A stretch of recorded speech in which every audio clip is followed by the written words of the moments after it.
AI can't make decisions. AI can't do judgment. AI can't be empathetic. AI can't identify talent the way an individual can identify talent.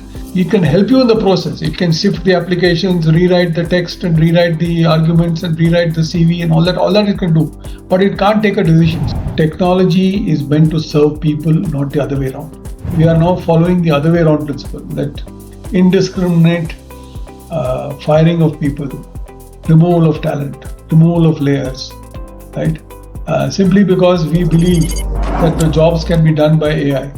But we also know the biases, we also know the hallucinations, we also know the learning incapabilities, if not fed with adequate data that AI demonstrates. Who's going to take the judgment call on these?